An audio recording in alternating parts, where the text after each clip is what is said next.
చిత్తూరు జిల్లా పుంగనూరులో కళ్యాణ వెంకటేశ్వర స్వామి ఆలయంలో వైకుంఠ ఏకాదశి వేడుకలు. కొండపై నిండుగా కొలువై ఉన్నావా, ఆపద మొక్కుల వాడావో శ్రీనివాస.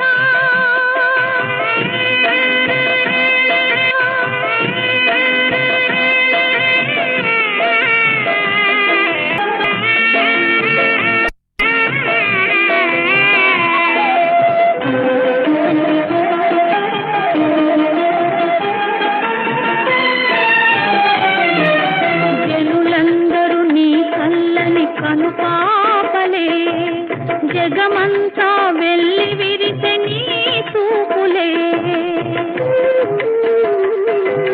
జనులందరూ నీ చల్లని కనుపాపలే జగమ